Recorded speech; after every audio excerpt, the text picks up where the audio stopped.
All right, so if you want to get an Airbnb, here's a little quick method I've done, and I've used myself to get Airbnbs. I got quite a few myself.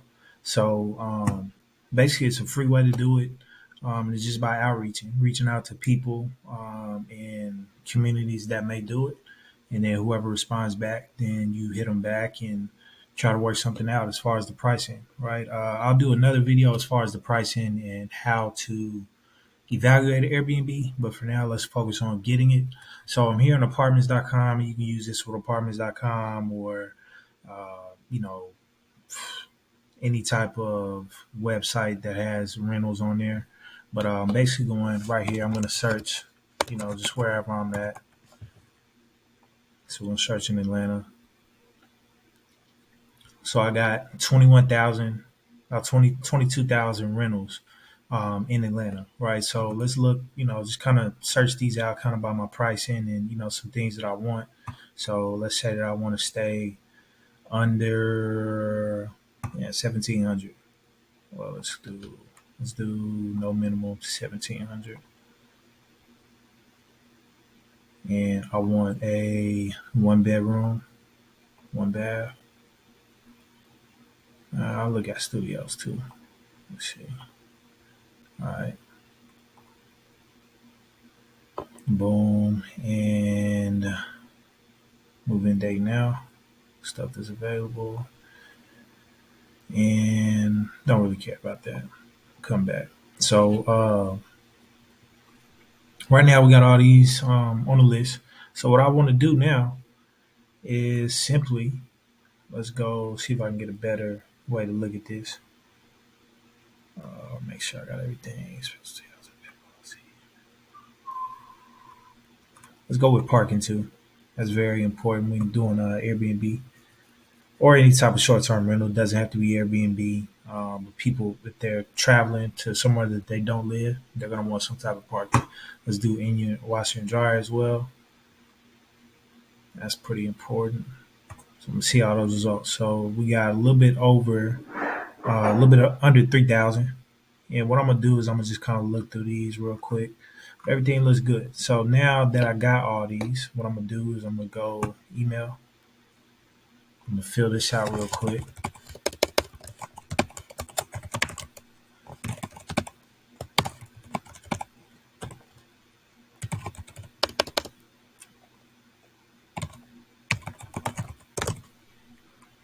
Move-in date right now. Put that number there.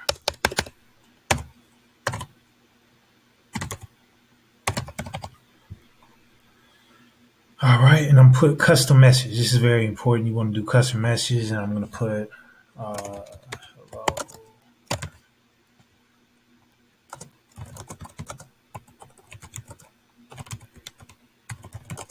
Do you all accept corporate leases?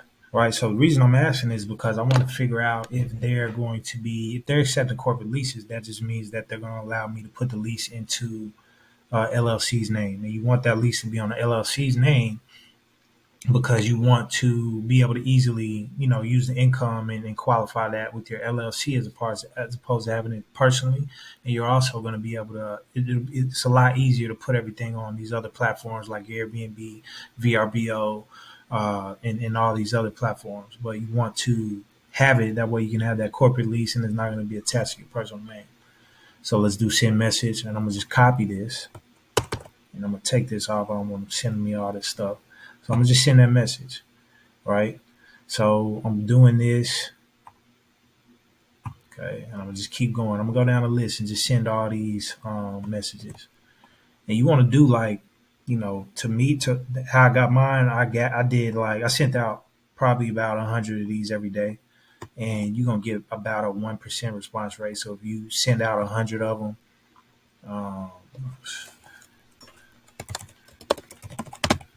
so it's asking me for my information again. But if you actually if you make an account on apartments.com, you can put your information in there and it'll automatically populate, right? So that way you don't have to keep doing this. You just have to copy and paste the message.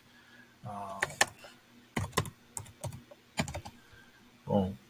Right. So I'm just sending this to, like I said, about 100 of these people a day. About 1% of those people are going to respond back and say whatever.